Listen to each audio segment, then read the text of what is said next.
Bom dia, irmãos e irmãs. É a primeira vez que eu estou participando do culto aqui desta igreja, a convite da irmã Juninha, que trabalha conosco lá na divisão, e é com alegria que eu estou aqui para compartilhar com vocês a mensagem da palavra de Deus nesta manhã. Fiquei feliz hoje que o pastor Enoque Félix, que é o pastor de vocês, eu não sabia que ele era o pastor aqui, mas ele disse que assumiu há pouco tempo, há um mês, e Enoque é um amigo querido, já de longa data, tenho uma grande estima por ele, pela família, e fiquei contente com a mensagem que ele me enviou, desejando bênçãos na mensagem. Ele está em outra igreja, realizando um batismo, e é com alegria que eu recebi a informação de que o Enoque é uma pessoa muito querida. Vocês certamente serão muito abençoados com o pastorado dele. Irmãos, estamos vivendo dias bem estranhos, diferentes e complicados. De todos os lados e por toda parte, nós ouvimos notícias tristes e parece que a nossa imprensa, ela faz questão de propagar o pior. E esses dias vi uma coisa interessante. Um garoto em algum lugar aí do Brasil lançou um site, nem sei o nome certo, o que é de fato, que eu não conferi, mas só para divulgar coisas boas, boas notícias. E se a gente for pensar, mesmo em meio às lutas e às dificuldades, nós ainda temos muitas razões e motivos para agradecer a Deus. Hoje de manhã, ao chegar aqui na igreja, fui surpreendido por ver o grupo musical aqui, irmão Samuel.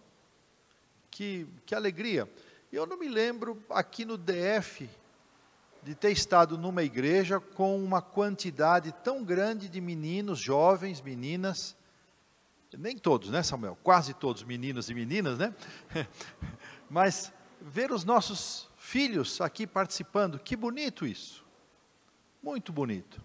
E veja que eles não têm problema com distanciamento social, né? Eles têm tudo juntinho ali, né? Se o negócio encrencar ali, e um está sem máscara, né? Põe máscara, filho. Então, se pegar, já pega em balaiada, né? Em equipe. Então é assim mesmo. A vida é assim. E fiquei feliz também de ver que os irmãos aqui, com exceção deles, agora estão respeitando o distanciamento social, álcool gel, álcool líquido, são medidas. Essa semana, como é seu nome, meu irmão? Jairo. O irmão Jairo fez uma menção aqui. Então, o Supremo Tribunal Federal gastou 2 dias, às 2 tardes, que eles dedicam a julgamentos, sempre 2 tardes, quarta e quinta-feira. Eles gastaram para tomar uma decisão colegiada dos 11 ministros acerca de quem tem o controle, quem tem a decisão de ordenar ou não o fechamento de igrejas. E por 9 votos a 2, a nossa mais alta corte, eu assisti dos 11 votos, eu assisti 9, perdi 2, porque estava numa outra atividade. Os ministros votaram quase que unanimemente, em maioria, que esse poder está nos estados e municípios.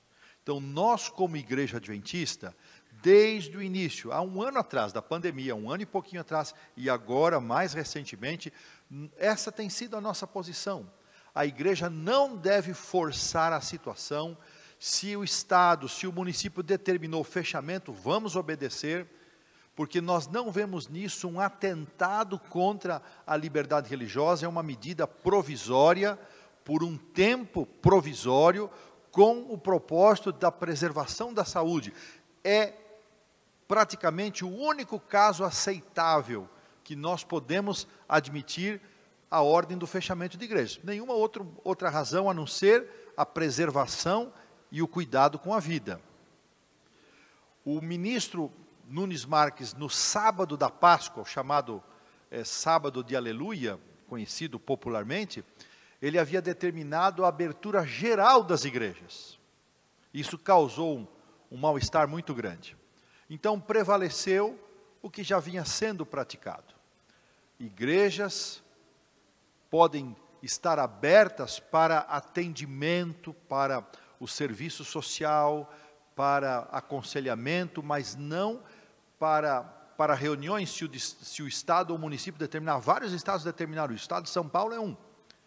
O pastor pode estar lá, pode transmitir o culto, pode pregar, o irmão pode vir buscar um alimento, ou buscar um conselho com o pastor, mas não pode ter culto. Em algum momento isso vai flexibilizar. Então nós estamos vivendo dias bastante complicados, porque as pessoas estão dizendo, isso é um atentado contra a liberdade religiosa. Não é, irmãos, não é um atentado contra a liberdade religiosa. A liberdade religiosa seria aviltada, seria maltratada, se de forma indiscriminada houvesse a determinação do fechamento dos templos e de forma desconsiderada, como houve excessos, de fato houve, mas foram exceções. As pessoas pegam as exceções e querem fazer parecer que é a regra. Não, nós não percebemos nenhuma situação em que nós, como adventistas, pudemos dizer assim, fomos agravados em nossa liberdade religiosa. Os nossos hospitais estão funcionando, as nossas escolas estão funcionando de acordo com as regras locais, os nossos templos estão funcionando de acordo com as regras locais, os nossos escritórios estão funcionando de acordo com as regras locais, e o trabalho da igreja segue, o trabalho da igreja avança. Então vamos agradecer a Deus, irmãos, por vivermos num país onde nós temos liberdade religiosa.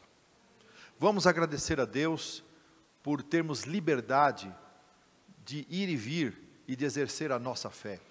Vamos agradecer a Deus, porque nesse país a nossa Constituição protege o exercício da escolha pessoal quanto à religião. 75%, o tema do sermão não é esse, eu vou terminar aqui a introdução, porque não vai ficar muito longo. 75% dos países, não dos países, da população mundial, 75%, vivem em países onde não há liberdade religiosa.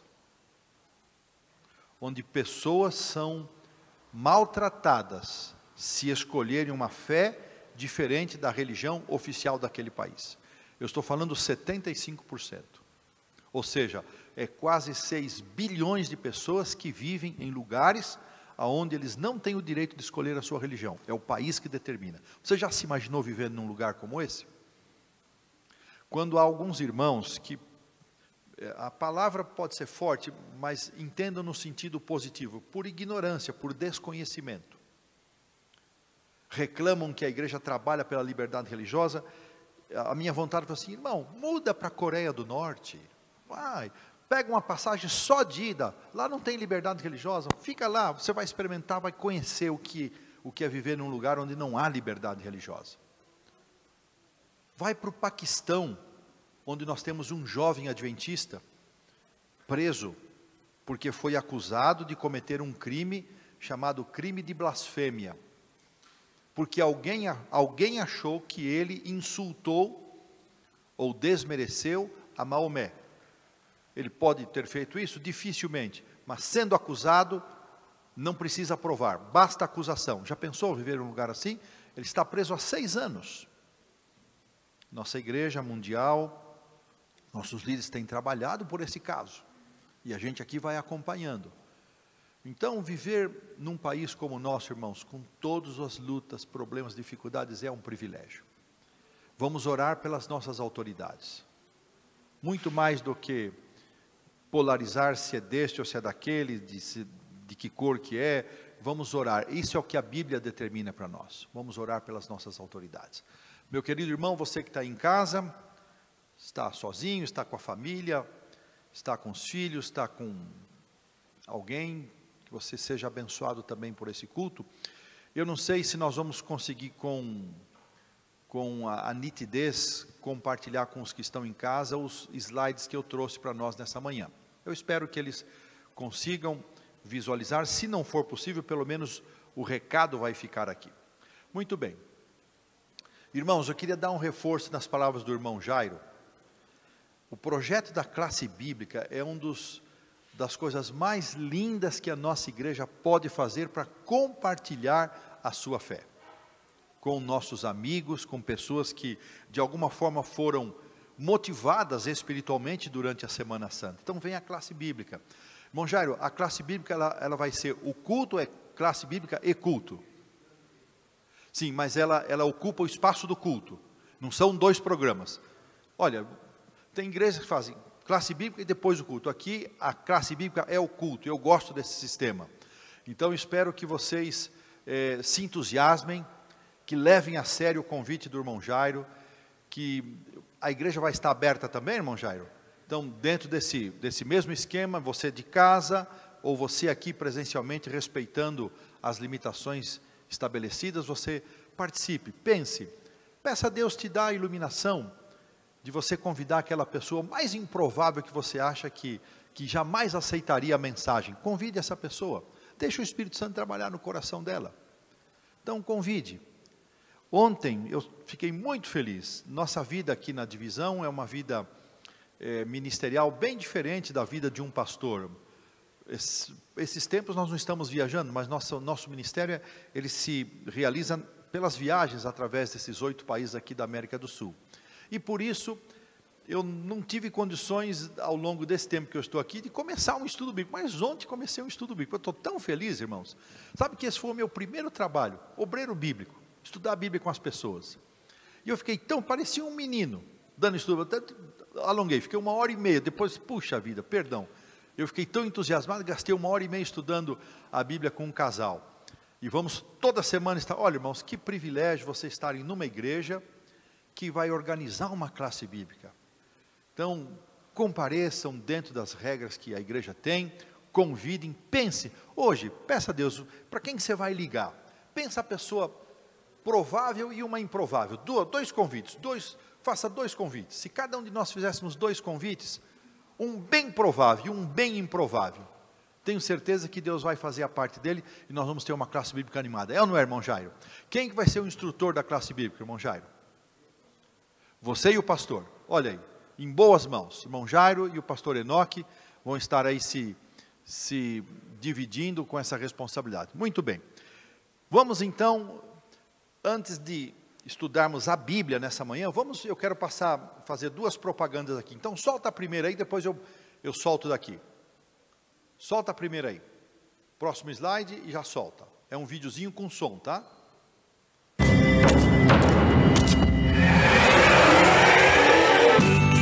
Nick, hoje vai ter uma história, vai ter novidade. Cada história é cheia de amor e verdade. Com o papai, com a mamãe, a irmã tão querida, vamos ler a história do livro que a vovó montou, fez com carinho pra você.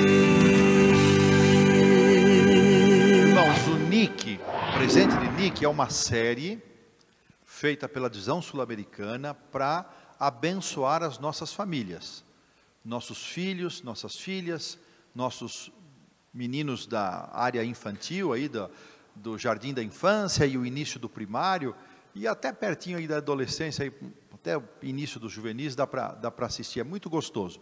O propósito é aproximar as nossas crianças dos escritos de Ellen White. E você pode baixar no seu celular o Feliz Set Play, que é a nossa plataforma de vídeos da divisão, e você vai escolher a linguagem, se é português ou espanhol, e dentro do item infantil, ou infantis, não me lembro agora se está no plural ou singular, você vai encontrar o presente Nick. Tem ali 37 episódios para você. E da 3ª temporada nós lançamos um episódio de Páscoa. A primeira vez que a gente fez isso, o Nick falando sobre a Páscoa, muito, muito legal, muito gostoso para as crianças. Esse é outro projetinho bacana, ainda acabei de conferir aqui, o Bible Plan. Bible Plan é um programa que você também baixa no seu celular gratuitamente, esse não está dentro do Feliz Set Play, ele é um aplicativo fora. Você baixa, então vamos ver aqui o que ele vai me contar. Você vai tanto no qualquer sistema qualquer um dos sistemas, você baixa e o Bible Plan te dá um plano de leitura da Bíblia e do Espírito de Profecia. Então, por exemplo, a porção de hoje é 1 Crônicas 5, 2 Reis capítulo 1, 2 Reis 2, 1 a 18, e o correspondente ao capítulo 17 do Profetas e Reis. Então, essa porção bíblica tem uma correspondente nos escritos de Ellen White, e ele te faz essa ligação, esse acompanhamento. É um plano para um ano de estudo. Se você quiser alongar, você pode alongar, não há problema nenhum, mas o projeto inicial, então você tem o presente de Nick e tem o Bible Plan, incentivos para nós estudarmos melhor a palavra de Deus e compreendermos melhor o que Deus tem para cada um de nós. Então vamos ver se eu consigo daqui trabalhar. Sim. Hoje nós vamos trabalhar um pouquinho, irmãos, um tema chamado o propósito da manifestação moderna do dom profético. Então, irmão Jairo, cadê o Jairo? Aí está, Jairo. Além da liberdade religiosa, Jairo, eu cuido também da área do espírito de profecia, são as duas áreas. E hoje eu vou, aqui o estudo bíblico dessa manhã é dom profético. Então, irmãos, quando eu estou numa única passada numa igreja, eu faço um resumo com esses 3 textos iniciais, para depois entrar no tema que eu preparei para vocês. Normalmente eu faço disso aqui uma apresentação, e depois o que eu vou apresentar de fato, ela vem numa segunda oportunidade. Como eu não tenho previsão para estar aqui num outro momento, é hoje, então nós vamos fazer esse bem bolado. Então, Apocalipse 12, 17, que vocês conhecem bem: irou-se o dragão contra a mulher e foi fazer guerra ao resto da sua descendência, os que guardam os mandamentos de Deus e têm o testemunho de Jesus. Esse é o texto base, para a identidade da igreja adventista. Então, procure aí na sua Bíblia, marque esse texto, e especialmente os nossos jovens, que eu tenho tanto carinho e respeito por eles, e me preocupa muitas vezes que tipo de adventismo nós vamos estar vivendo daqui a 10 anos. Que perfil de adventismo nós vamos ter? Eu penso nos meus netos, um de 8, outro de 10. Que tipo de adventistas vão ser os meus netos daqui a 10 anos? Será que eles vão estar firmes nos princípios, nos valores que nós temos como igreja? Será que eles vão lembrar que o sábado deve ser guardado de pôr do sol de sexta ao pôr do sol do sábado, não é sábado durante o dia? Que sexta-noite já é sábado, é hora sagrada, que sexta é o dia da preparação, é o dia que a gente prepara, arruma a casa, prepara as roupas que vai usar no sábado, dá um jeito no carro, deixa tudo em ordem. É o dia que você encerra tudo um pouco antes do pôr do sol, reúne a família, celebra a chegada do sábado. Será que os meus netos vão ter isso claro? Será que nós vamos lembrar que nós somos uma igreja distintiva, temos uma origem profética, uma missão profética, um destino profético? E essa questão da identidade do adventismo, irmãos, é uma coisa que me preocupa muito.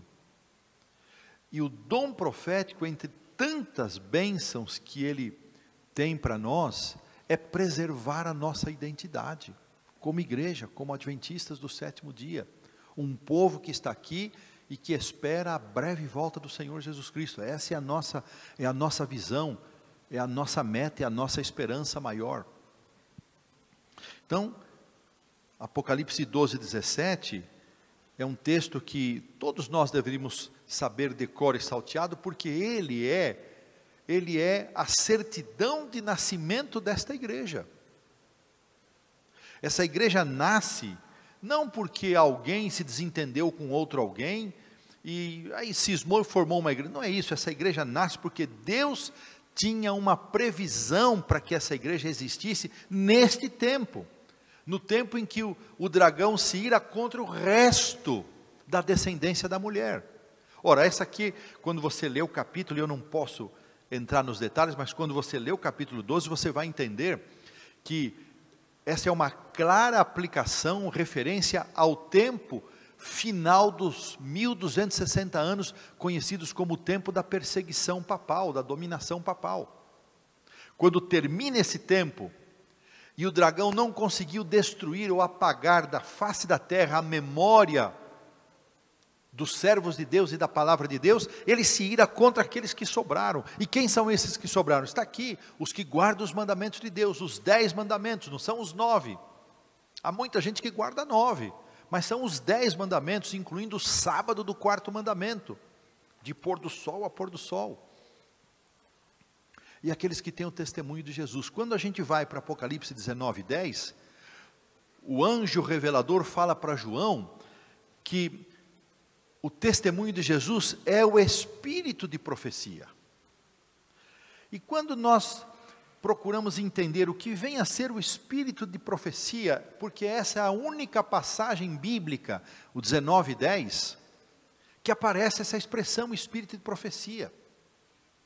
Ora, precisamos recorrer à Bíblia para entender. Então, quando a gente vai para 22:8 e 9, aí sim se completa a ideia, porque o anjo revelador, outra vez João quis adorá-lo, e ele disse, não, João, não faz isso, eu já falei para você, não faça isso, adora a Deus, porque eu sou apenas um conservo teu, e dos teus irmãos, os profetas. Então, quando você sai de Apocalipse 22:8 e 9, junta com 19:10 e junta com 12:17, nós então passamos a entender que o testemunho de Jesus é o testemunho que Jesus entregou para um grupo especial de pessoas na igreja, chamados de profetas. E quem são os profetas? Não são todos nós. Há várias igrejas que qualquer pessoa pode profetizar. E ele entrega as suas profecias. Olha, eu vou profetizar para o irmão. O irmão recebe? Recebo. Então, o irmão vai ganhar uma casa nova, vai ganhar um carro novo. O irmão vai falar em línguas. Mas isso não é o dom profético da Bíblia. O dom profético bíblico é um dom designado pelo Espírito Santo de Deus. Eu não apareço aqui de manhã na igreja e olha, irmãos, essa noite eu tive um sonho, vou ser profeta. Não é assim que funciona.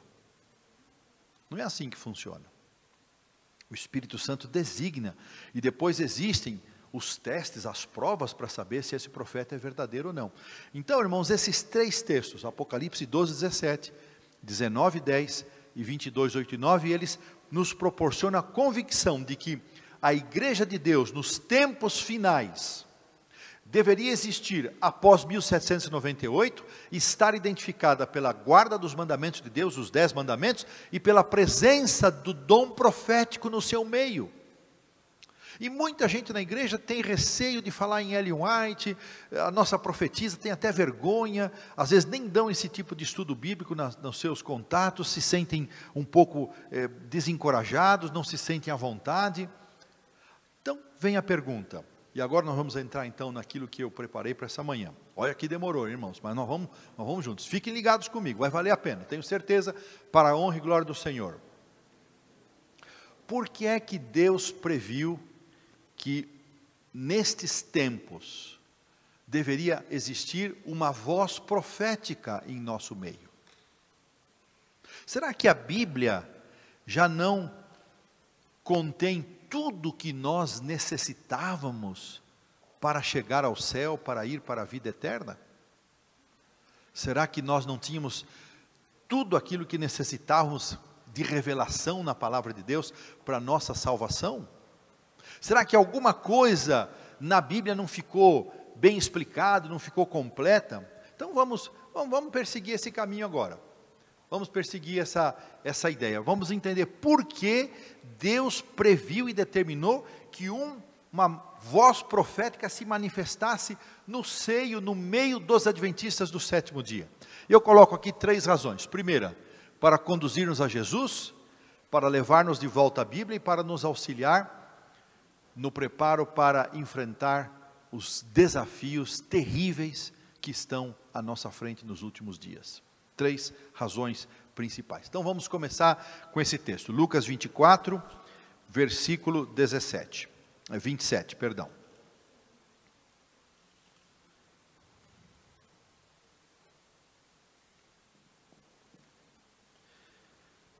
Vocês conhecem a história? Jesus ressuscitou, teve aquele contato com Maria Madalena, disse, não me toques, não subi para o Pai. Jesus foi ao Pai, voltou, se colocou ao lado desses 2 discípulos que não eram dos 12, no caminho de Emaús. É uma história linda, eu amo essa história. E eles estavam tristes, aborrecidos. Jesus disse, por que vocês andam tristes? Será que você não sabe das coisas que estão acontecendo? Como? Como assim? Aí eles contaram, olha, Jesus morreu, e as mulheres foram lá e não acharam o corpo de Jesus, está tudo acabado. Disse, mas vocês não estão enxergando as coisas, vocês não estão entendendo o que está acontecendo. E aí ele começa, olha que diz aqui, começando por Moisés, e discorrendo por todos os profetas, expunha-lhes o que a seu respeito constava em todas as Escrituras. Olha o que Jesus fez. Jesus se coloca ao lado dos 2 discípulos no caminho de Emaús, usa a Bíblia para mostrar para aqueles discípulos o que as Escrituras, começando por Moisés e indo para os escritos proféticos, o que as Escrituras falavam sobre ele. Num único texto, Lucas 24, 27, nós encontramos 2 dos 3 principais propósitos pelos quais Deus determinou a manifestação do dom profético: levar-nos para a Bíblia, levar-nos para Jesus. Então vamos começar com a pessoa do Senhor Jesus. Olha que texto tremendo, esse de Ellen White, Testemunhos para a Igreja, volume 5, página 729. Olha como Ellen White, esse texto resume todo o carinho, todo o respeito, toda a exaltação, toda a glória que Ellen White sempre se esforçou para entregar a Cristo. Foram-me dadas palavras para ser ditas ao povo de Deus. Exaltem o homem do Calvário. Eu gosto dessa expressão, irmãos. Recue a humanidade para que todos contemplem aquele em quem se centralizam as esperanças da vida eterna. Olha como Ellen White considerava Jesus, o homem do Calvário, aquele que deu sua vida por nós.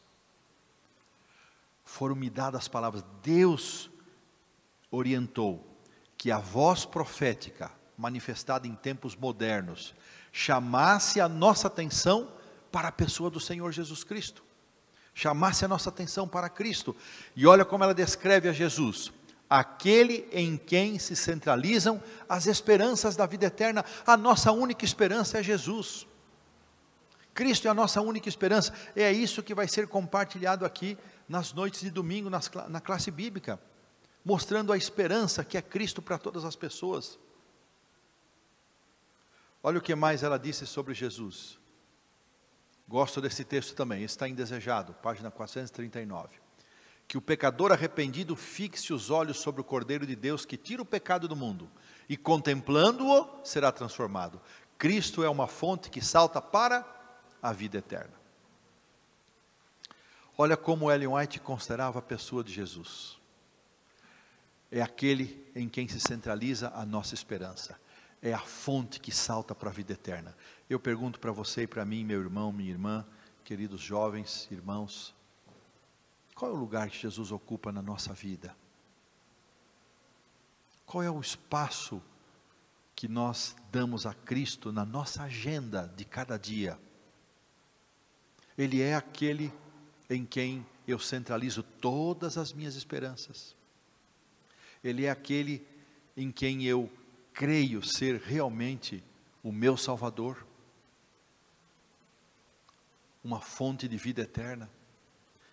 Gosto dessa foto que eu vou mostrar para vocês. Deixa eu ver se não está tão clara, mas dá para ver. Aqui vocês veem a família de Ellen White. Deixa eu ver se tem aqui Então, Ellen White está aqui ao centro, olha, vocês podem observar. O filho mais novo, William Clarence, a sua segunda esposa. Ele ficou viúvo pouco depois de ter as 2 meninas, ela, a mais velha, e a Mabel, a segunda filha. Elas casaram com pastores, e esses 3 são 3 filhos já, eles são gêmeos, e são filhos já do segundo casamento. Depois ainda nasceriam mais 2 meninos. E esta foto é bem interessante, porque é uma das poucas fotos que nós temos uma foto familiar de Ellen White. E certa vez perguntaram a Ella Robinson, o esposo da filha mais velha, da neta mais velha de Ellen White, ela, e ele chamava-se Doris Robinson. E perguntaram a Ella Robinson qual era a lembrança mais agradável que ela tinha da vovó. Ora, ela viveu muito próximo da avó, por muito tempo. E ela respondeu o seguinte, que numa ocasião a vovó estava pregando e de repente a vovó parou o sermão e olhando ao infinito pronunciou essas seguintes palavras: ó Jesus, como eu te amo, ó Jesus, como eu te amo. Possivelmente ela deve ter tido uma visão, um lampejo de visão muito rápida. Suas visões podiam ser longas e podiam ser curtas. A visão mais longa que ela teve durou 4 horas e meia. Foi na cidade de Randolph, no interior do estado de Nova York. Essa foi aquela visão que ela segurou uma Bíblia que nenhum de nós consegue segurar por mais do que 3 minutos. Ela segurou por 2 horas essa Bíblia aberta e com o dedo ela apontava a passagem, a Bíblia no alto, e ela mencionava sem olhar uma visão marcante, tinha um propósito muito específico. Como ela podia ter visões curtas, como provavelmente essa: ó Jesus, como eu te amo, ó Jesus, como eu te amo. Ellen White talvez tenha sido a pessoa nos tempos recentes que mais tenha vivido uma vida de entrega, de paixão, de amor e dedicação à pessoa do Senhor Jesus.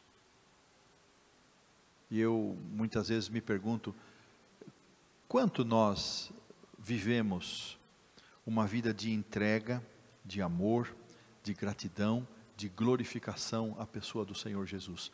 Deus permitiu, Deus determinou que houvesse uma manifestação moderna do dom profético para nos levar à pessoa de Jesus, para exaltar a pessoa de Cristo. Irmãos, e como nós precisamos disso?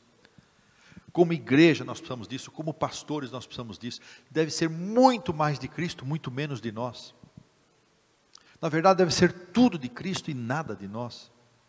Nós ainda temos muito humanismo, muita humanidade circulando no nosso ambiente igrejeiro, porque nós somos humanos, somos fracos e falhos, mas nós temos que devotar toda a glória, toda a honra ao nosso Deus. Vamos avançar para o segundo aspecto, a questão de levar-nos de volta para a Bíblia. Olha que texto interessante, encontra-se em Comportor Evangelista, página 125, pouca atenção é dada à Bíblia, e o Senhor deu uma luz menor para guiar homens e mulheres à luz maior. Muitas pessoas pegam esse texto, distorcem o seu significado, dizendo o seguinte: está vendo? Ela mesmo disse que é uma luz menor. Irmãos, não existe grau de inspiração. Ou o profeta é inspirado ou não é inspirado. Vocês podem ver que a Bíblia nunca nos advertiu: cuide com os profetas não inspirados. Não existe isso na Bíblia. Agora existe o quê? Cuide com os falsos profetas. Cuide com o falso profeta. Então Deus nunca se preocupou se o profeta é inspirado ou não é inspirado. E muita gente confunde a inspiração com profetas que escreveram a Bíblia. Elias não é um profeta canônico, ele nunca escreveu um livro da Bíblia, ele é menos profeta que Isaías, que escreveu o livro de Isaías, ou menos profeta que Samuel, de forma alguma. Eliseu da mesma maneira, João Batista, o próprio Cristo foi profeta e não deixou nenhum livro escrito da Bíblia. Então, profeta inspirado é o profeta que escreveu a Bíblia? Não, profeta inspirado é o profeta inspirado. Cuidemos com os falsos e com os falsos profetas. Se a Bíblia deu pistas, são 4 provas, eu não posso entrar nesse detalhe agora, mas são 4 provas principais, há mais, mas 4 são as principais, para nós identificarmos se um profeta é verdadeiro ou não. Essa deve ser a nossa preocupação. Então, quer dizer luz maior, luz menor? Não quer dizer que ela era menos inspirada, e resguardadas todas as proporções. A inspiração pode ser comparada à gravidez, ou a mulher está grávida ou não está. Não existe mulher meio grávida. A mesma coisa, ou o profeta é inspirado ou não é inspirado. Não tem como, não, ele é meio inspirado, ele é 3/4 inspirado em relação. Não existe isso. Mas então o que significa luz menor? Luz menor, a explicação que eu mais aprecio é que é a função da Bíblia, a função dos escritos de Ellen White, é levar-nos para a luz maior, por isso ela chama de luz maior. É levar-nos para a Bíblia. Ellen White foi uma única profetisa. A Bíblia foi escrita por 40 homens inspirados por Deus. Então, luz menor no sentido de função, ela aponta para a luz maior. Olha o que ela escreveu a respeito da função dos seus escritos. Em sua palavra, referindo-se à Bíblia, Deus conferiu aos homens o conhecimento necessário à salvação. As Santas Escrituras devem ser aceitas como a autorizada e infalível revelação de sua vontade. Elas são a norma de caráter, o revelador das doutrinas, a pedra de toque da experiência religiosa. Está em Grande Conflito, na parte introdutória, página 9. Irmãos, há pessoas que exageram a função de Ellen White. E isso é um desastre. Querem tomar os escritos de Ellen White e impor como conduta, como regra, como norma doutrinária. Olha o que a própria profetisa mencionou. Nós só temos uma norma de fé prática, é a palavra de Deus, é a única norma autorizada. Não se constitui doutrina com base nos escritos de Ellen White. Nossas doutrinas são estabelecidas única e exclusivamente com base na palavra de Deus, na Bíblia, nas Santas Escrituras. Em muitas igrejas existem às vezes uma verdadeira guerra entre algumas pessoas que querem enfiar goela abaixo determinados padrões de comportamento que são aconselhados por Ellen White no Espírito de Profecia, mas que não são doutrinas adventistas do sétimo dia. Isso gera uma desgraça entre nós. É uma desgraça quando isso acontece. Qual o papel do dom profético, da manifestação moderna? Levar-nos para a Bíblia. Levar-nos para a Bíblia. Esse é o grande propósito. Não se constitui doutrina a partir dos escritos de Ellen White. As doutrinas são constituídas a partir das Sagradas Escrituras. Esse é o papel da Bíblia. Esse não é papel dos escritos de Ellen White. Olha essa história, que coisa linda. Essa é uma foto da última assembleia da Associação Geral, da Conferência Geral, que ela participou, em 1909. E no dia 6 de junho, na cidade de Washington, ela morava na Califórnia, portanto ela demorou 3 semanas, Juninha, para ir da Califórnia para Washington. Hoje você faz isso em 5 horas de avião. Ela demorou 3 semanas. Trem, cavalo, carruagem. E ela chegou, e ela falou algumas vezes e pregou o último sermão. Foi num domingo de manhã. E quando nós não temos foto dela pregando, só temos foto, essa é uma foto real do auditório reunido ali, mais ou menos 1000 pessoas. Como Ellen White, uma mulher de baixa estatura, podia falar para mais de 1000 pessoas, num espaço aberto, sem nenhuma sonorização. Isso é milagre de Deus que a gente não consegue entender. Então, no seu último sermão, ela é uma foto dela real, mas não é a foto daquele momento.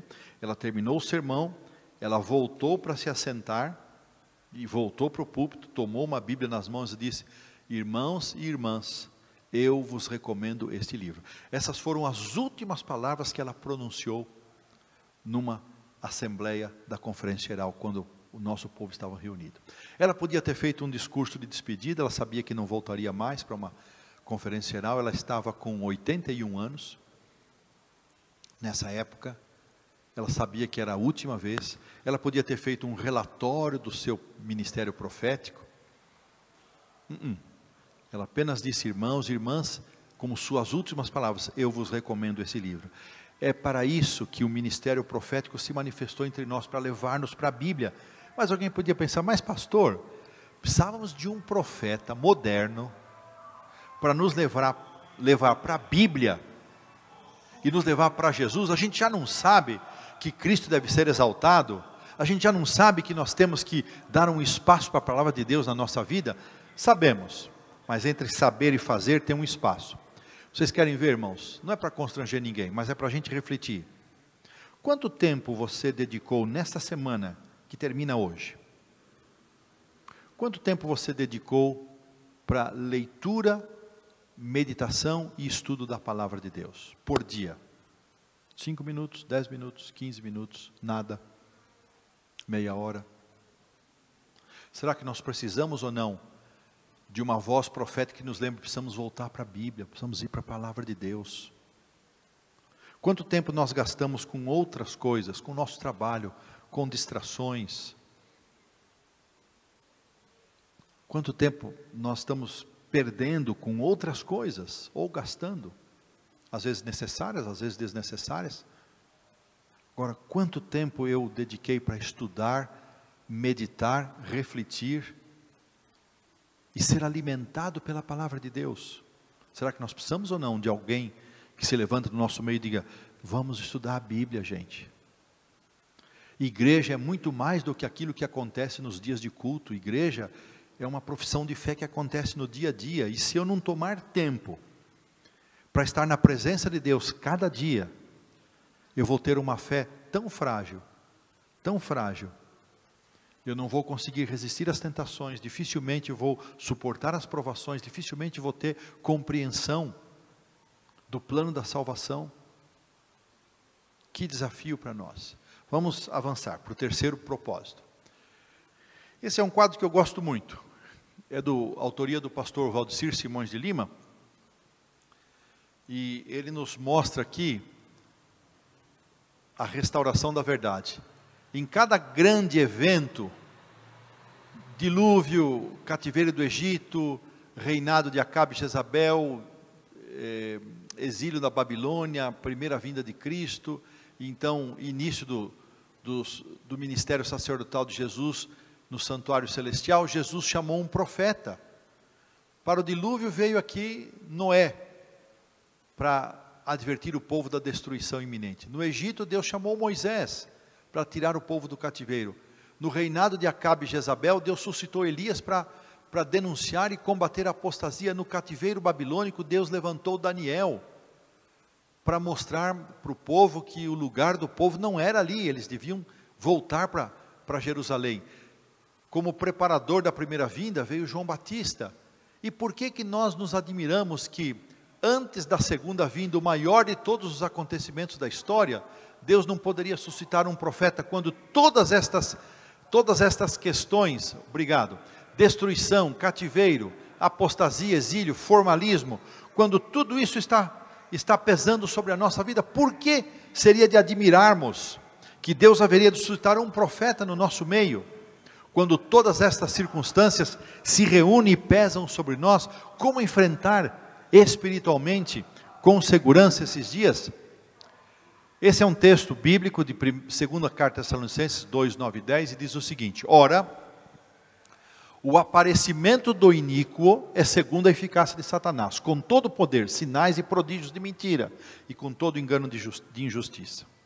Irmãos, nós não temos noção, nem eu, nem vocês, e eu não sei, eu estou achando que, se eu não for a pessoa mais velha aqui nesse templo, nessa manhã, eu sou um dos mais velhos.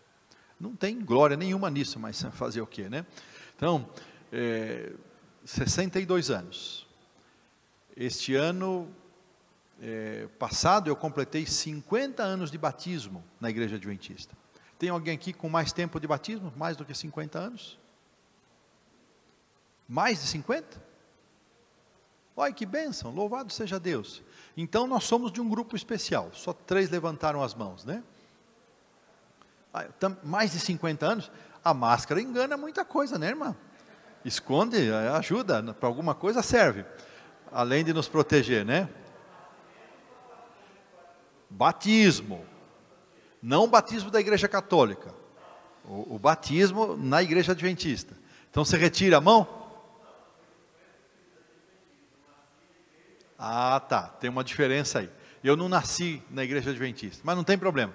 É mais de 50 anos de profissão de fé. O importante é a experiência, é isso que eu quero mencionar. Nós que já vivemos um pouco mais que a maioria, com mais de 50 anos de adventismo, nós não temos noção do que o inimigo está preparando para nos derrubar. Não temos noção. Às vezes eu me pergunto na igreja, Muita gente brincando de ser crente, irmãos. Muita gente brincando de ser crente. Achando que ter uma profissão religiosa de fé é uma alegria, uma diversão, é uma festa. Tem o seu lugar para festa, para alegria. Mas, irmãos, nós vivemos num cenário do grande conflito entre Cristo e Satanás. E Satanás fará tudo o que nós imaginamos e o que nós não podemos imaginar para impedir a nossa salvação. Impedir a nossa salvação. E essa distração, essa mornidão, essa distração que se abate sobre o povo de Deus, isso é a estratégia do inimigo. Ela não dói, ela não machuca, ela não oprime, mas ela leva. Isso faz parte também da sacudidura. A sacudidura já está acontecendo. E a distração, a negação da fé, a despreocupação com os valores espirituais, faz parte daquilo que está acontecendo no nosso meio. E nós não estamos apercebidos disto. Então Deus permitiu que uma voz profética se manifestasse em nosso meio, para nos ajudar em nosso preparo, desesperadamente. É um grito de desespero de Deus, para dizer, eu quero que vocês se salvem, não quero que vocês se percam. Pastor Ranko Stefanovic escreveu a lição do Apocalipse do primeiro trimestre de 2019, e ele escreveu o seguinte: o Apocalipse mostra que no tempo do fim, o povo de Deus terá o espírito de profecia para guiá-lo através desses tempos difíceis. Olha que declaração. O Apocalipse mostra, no tempo do fim, o povo de Deus terá o espírito de profecia para guiá-lo através desses tempos difíceis, visto que Satanás fará todos os esforços para enganá-lo e destruí-lo. Irmãos, todos os esforços que Satanás está fazendo e fará, não nos dão clara compreensão do que será isso. Jesus disse, ele vai vir com tão tremendos artifícios, que ele vai, se possível, ele vai enganar os escolhidos. Quem são os escolhidos? Os que aceitaram a fé. E eu às vezes fico pensando, será que eu seria capaz de negar o Senhor Jesus? Abandonar a fé? Eu olho para mim hoje e penso, não, eu acho que eu não seria capaz. Mas quem pode garantir isso, irmãos? Quem pode garantir? Só se eu estiver agarrado nas mãos do Senhor, cada dia, todos os dias. Mas e se eu não estiver? Rodamos como uma palha levada pelo vento. Eu vou pular aqui porque acabei gastando um tempinho, mas quero usar essas 5 analogias e aí a gente vai para o final. Isso é da autoria do pastor Alberto Tim. A relação da Bíblia com o Espírito de Profecia. Eu gosto disso aqui. Um farol. Então, a Bíblia e o Espírito de Profecia. A relação do Espírito de Profecia com a Bíblia. É um farol. O Espírito de Profecia estabelece uma demarcação, um sinal. De onde é seguro e onde não é seguro.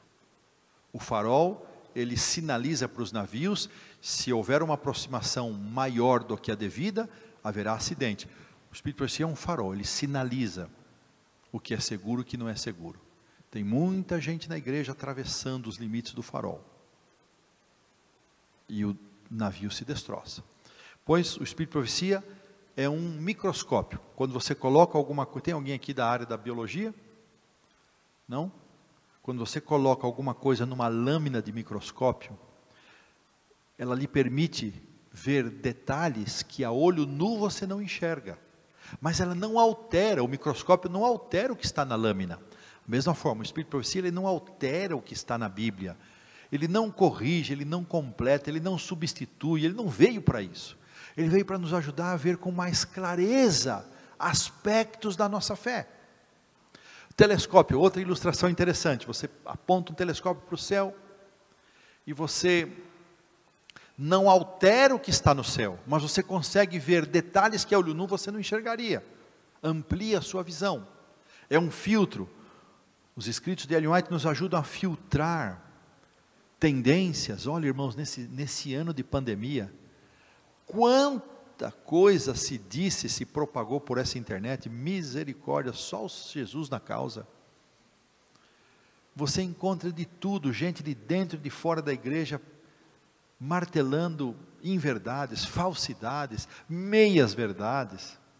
Então o Espírito de Profecia nos ajuda a filtrar, isso é verdadeiro, procede, é assim. E finalmente ele, como um GPS, a Juninha me mandou o localizador da igreja, acionei lá em casa, despreocupadamente, e bati aqui, sem nenhum erro, sem perder 1 milímetro da rota estabelecida. É um caminho seguro para nós.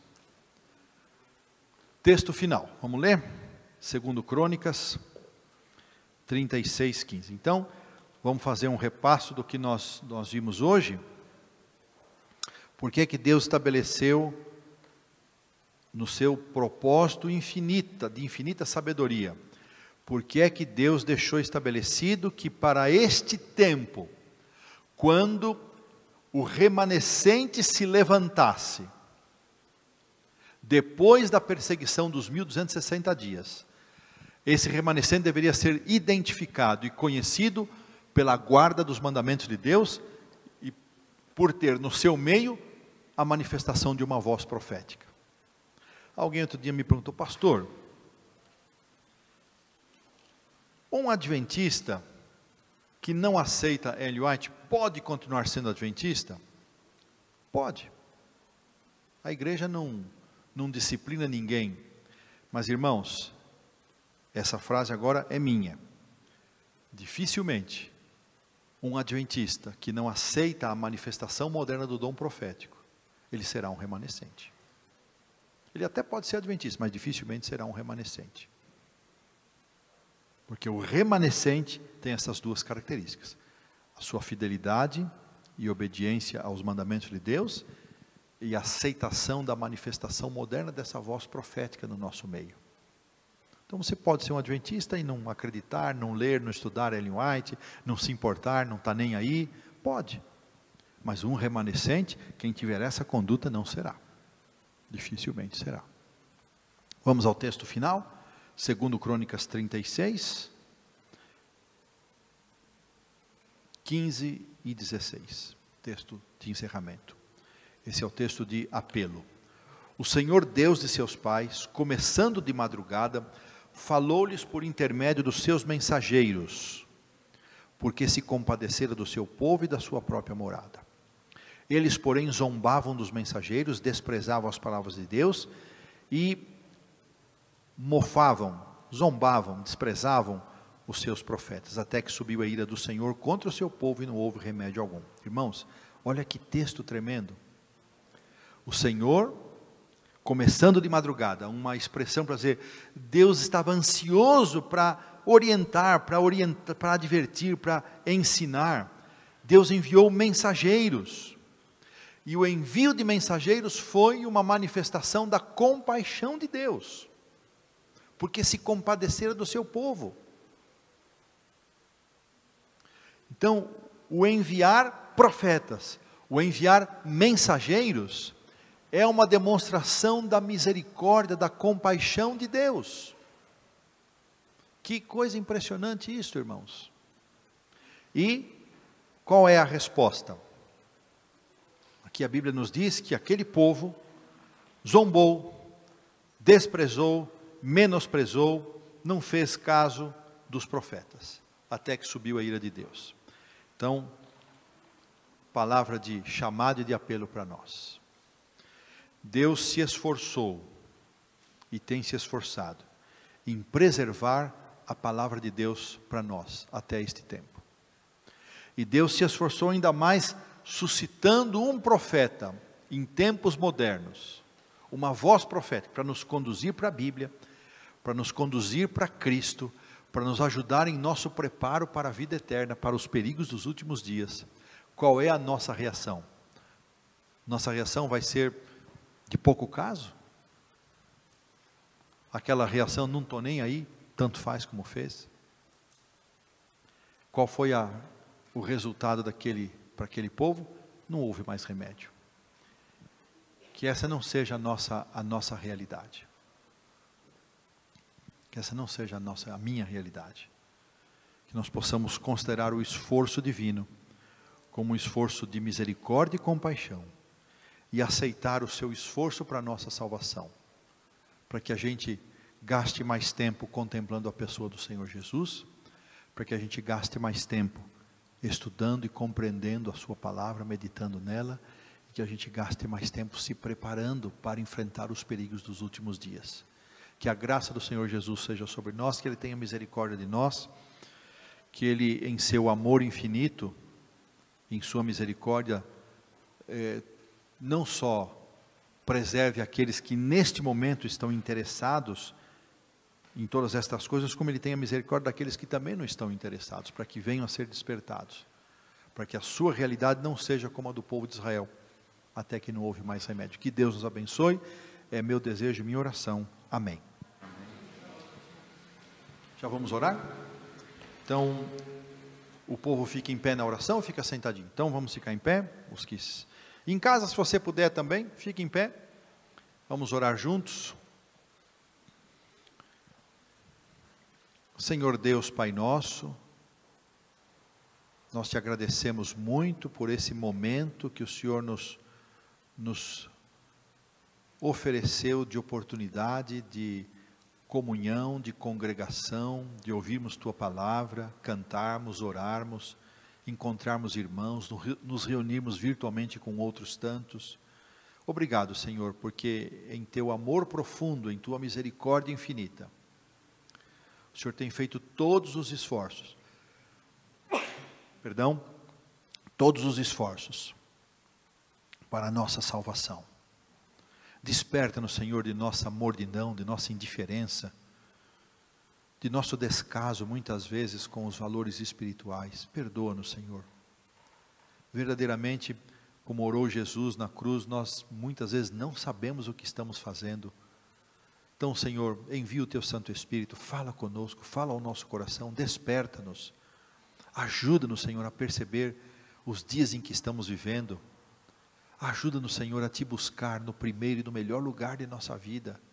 Ajuda-nos, Senhor, a abrir tempo na nossa vida, na nossa agenda de cada dia, para ouvir a Tua voz, a voz profética da Tua palavra, a voz profética dos escritos de Ellen White. Ó Deus, ajuda-nos, Pai, ajuda-nos, socorre-nos. Tem misericórdia de nós, Senhor.